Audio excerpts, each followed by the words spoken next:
नमस्कार, मी सुनील मदनोरे. आपण पाहत आहात STV 125 न्यूज चॅनल. आज आपण आहोत देगलूर येथे. देगलूरच्या उपजिल्हाधिकारी कार्यालयासमोर या ठिकाणी सामाजिक वनीकरणचे काही या ठिकाणी कर्मचारी आहेत. ते या ठिकाणी आंदोलनाला बसलेले आहेत, आमरण उपोषणाला बसलेले आहेत. तर आपण त्यांच्याशी जाणून घेऊया नेमकं ते या ठिकाणी आमरण उपोषणाला का बसलेले आहेत, नेमकं त्यांना प्रॉब्लेम काय. तर सर्वप्रथम आपलं नाव सांगा. वाघमारे विठ्ठल गंगाराम, संघर्षनगर देगलूर. मी 1985 पासून सामाजिक वनीकरण परिक्षेत्र देगलूर येथे वनमजूर म्हणून काम डेली बेसिसवर करत आहे. अच्छा, तर आपल्या सध्या ज्या मागण्या काय काय आहेत? गेल्या 1/4/2025 पासून आजपर्यंत आमचे पगार न मिळाल्यामुळे सामाजिक वनीकरणाच्या विरोधात उपजिल्हाधिकारी कार्यालय समोर आमरण उपोषण बसलेले. तर किती लोक आता या ठिकाणी आमरण उपोषण करतात? 5 लोक. नाव त्यांचे काय काय? वाघमारे विठ्ठल गंगाराम, तुकाराम केरबा कोंडेवाड, वाघमारे भीमराव संग्राम, गंगाराम रामजी सूर्यवंशी, फुलबा मरीबा वाघमारे. तर ह्या ज्या 4 मागण्या आपण या ठिकाणी मांडलेल्या आहेत, त्या 4 मागण्या कुठल्या कुठल्या आहेत? देगलूर तालुक्यातलेच आहेत. मागण्या कुठल्या आहेत आपल्या सध्या? 1/4/2025 पासून आजपर्यंत पगार न मिळाले मागणी 1 आहे. नंबर 2, नवीन कामे मंजूर करून कामगारांना कामे देण्यात यावे. नंबर 3, अश्विन वनंजे यांना ऑफिसवरून काढून आमच्यासारखं काम करावं. नंबर 4, सेवा ज्येष्ठता यादीप्रमाणे ऑफिसवर मजूर ठेवावं. तर याच्यामध्ये काय वयाची अट आहे का? समजा 60 वर्ष झाले तर त्या 60 वर्षाच्या नंतर काम करता येत नाही असं काय अट आहे काय? असं अधिकाऱ्याचं म्हणणं आहे, पण आमचं तर युनियनचं किंवा रोजगार हमी योजनेमध्ये जे कायदा आहे त्या कायद्यामध्ये जर अजून असं काहीच नाही, कुठलीच तरतूद नाही. नाही. तर मला सांगा, काम नेमकं आम्ही डेली बेसिसवर आम्ही परमनंट नाही, काय नाही. मरेपर्यंत आम्हाला काम मिळालं पाहिजे ह्या भावनेतून आम्ही काम करायला तयार आहोत. पण इथल्या अधिकाऱ्याने, इथल्या काही लोकांनी त्यांचं वय झालं, त्यांचं हे झालं, यांनी या नावाखाली बंद करण्याचा सपाटा लावलेला आहे. अच्छा, तर तुम्हाला आता पण परमनंट का केलेलं नाही, त्याच्या मागचं काय कारण आहे? आता परमनंट आमच्या बाजूने हायकोर्टात, सुप्रीम कोर्टात, लेबर कोर्टामध्ये निकाल लागून सुद्धा येथील मंत्रिमंडळाने अजून निर्णय घेतलेला नाही. अच्छा, मग ऑफिसचं नेमकं काय म्हणणं आहे तुम्हाला याविषयी? त्यांना कायम करू नये. काय कारण आहे की त्याच्या मागचं आपल्याला कायम करू नये असं? अजून ते समजलं नाही, आम्हाला समजलं नाही. मग तुम्ही संबंधित अधिकाऱ्यांना या ठिकाणी रेंजर्सला विचारलात का? विचारलं ना, चर्चा चालू आहे. अजून सध्या कुठले अधिकारी आले आहेत आपल्याकडे? लागवड अधिकारी देगलूर रेंजचे आलेले आहे. अच्छा, तर किती लागवड अधिकारी असतात तुमच्या या ठिकाणी? एकच. आणि वनपाल, गार्ड असे 4-5 कर्मचारी आहेत. ते सर्व जे अधिकारी आहेत ते वेळेवर ऑफिसला येतात का? आणि सर्व कामं वेळेवर होतात का? आतापर्यंत झाले नाहीत. झाले नाही म्हणून ही पाळी कर्मचाऱ्यावर, वनमजुरावर आलेली आहे. हे जर कर्मचारी, शासन, प्रशासन आमच्या बाजूने जर काम करायचं ठरवलं असतं तर एप्रिल पासून सेवा खंडित झाली नसते. तर मग तुम्ही ऑफिसला जर अधिकारी येत नसतील तर कधी त्या ठिकाणी आपण चर्चा केलीत का कुठल्या अधिकाऱ्याने की आपण काय वेळेवर येत नाही? मग केली ना. तर काय म्हणणं आहे त्यांचं? आमचं असंच आहे, इथं कोणी कामच चालू नाही. काम जर राहत होते, साईड चालू राहत होते तर आम्हाला येण्या जाण्यामध्ये थोडं काम करून घ्यावं लागलं असतं. यांच्याकडून काम भेटले असत्या पाहिजे, पण इथं कामच नाही. वनमजूर कामावरच नाही. त्यामुळे आमचं काय नाही, फक्त ऑफिस, एक अधिकारी.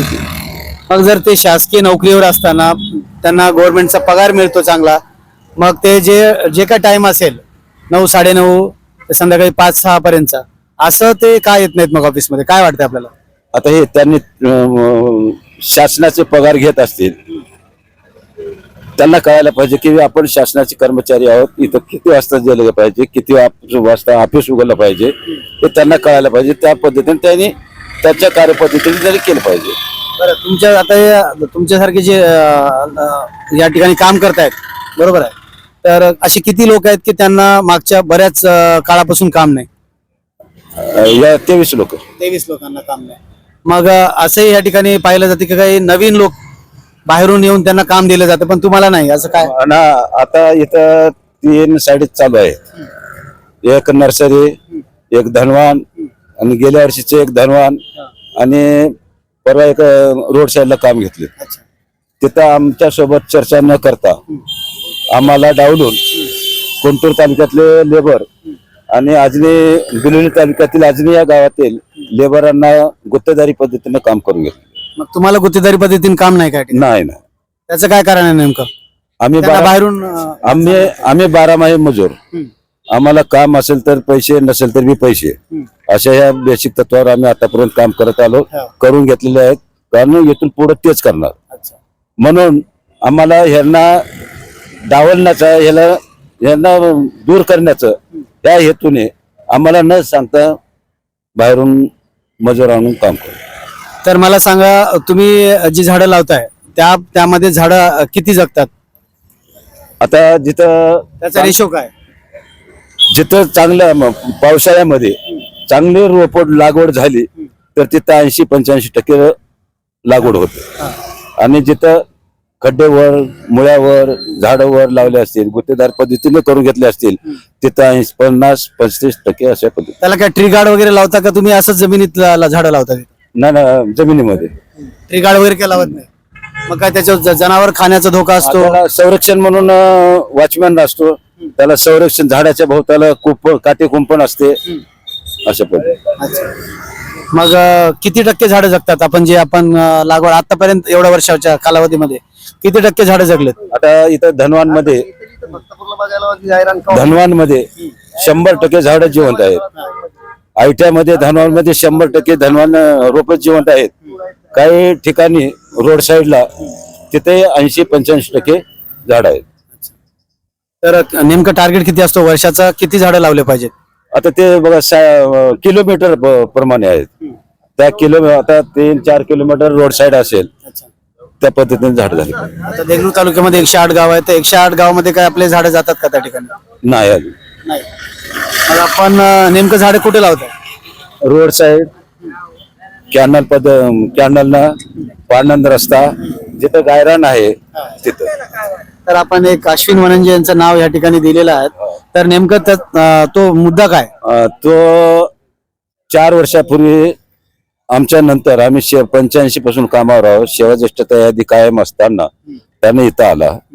त्यानं आल्यानंतर त्यानं एका व्यक्तीकडून त्याला चोख निर्णय म्हणून गाईड करून त्याला कोर्टात पाठवले. त्यानं स्टे आणला आणि त्याने इथं चुगली, तोंड चाटकेपणा, तळ चाटणेपणा करून आम्हा सर्वांना घरी बसवले. त्यांनी एकला कामावर आहे. याचं मागचं नेमकं काय कारण आहे? की तो तुमच्यासारखाच कर्मचारी आहे ना? आमच्यासारखा कर्मचारी आहे, पण त्यांना थोडं गाडी घेऊन फिरतो. आता ते कोणी ह्याची हे करण्यापेक्षा त्यांना असं केल्यामुळे त्याला कामावर ठेवलं. ठीक. शेवटचा प्रश्न की नेमकं आता तुम्हाला काय मागणी आहे आणि तुम्हाला कुठले कुठले अधिकारी या ठिकाणी येऊन भेटलेत आणि त्यांनी तुम्हाला कुठलं आश्वासन दिले? आतापर्यंत कोणीच आश्वासन दिलं नाहीत. आता आमच्या रेंजचे सामाजिक वनीकरण देगलूर रेंजचे लागवड अधिकारी साहेब आलेत. आता ही पहिली चर्चा आहे. ह्याच्या अगोदर हालात पेपरचे संपादक त्यांनी आले, त्यांनी मुलाखत घेतली, त्यांनी टीव्हीवर बातमी दाखवली. पुन्हा सकाळी उलेवर साहेब म्हणून आले होते, त्यांनी येऊन सांगितलं साहेब आता त्यांचा निर्णय दोघे असेल ते सांगून गेले. आणि दैनिक सम्राटचे पत्रकार त्यांनी सकाळी येऊन भेट देऊन तर ही जी समस्या आहे या ठिकाणी, यांची गंभीर समस्या आहे. मागच्या बऱ्याच वर्षापासून ते या ठिकाणी काम करत असताना सुद्धा सध्या त्यांना काम नाही आणि कामाच्या प्रतीक्षेत या ठिकाणी बरेचसे जवळपास त्यांची जे लोक या ठिकाणी बसलेले आहेत. तर निश्चित त्यांना या ठिकाणी न्याय मिळावा, त्यांना काम मिळावं. कारण शासनाचं काम आहे की ज्याला काम नाही त्याला काम द्यावं, हे शासनाचं धोरण आहे. STV 125 news, Sunil Madanure, Deglur.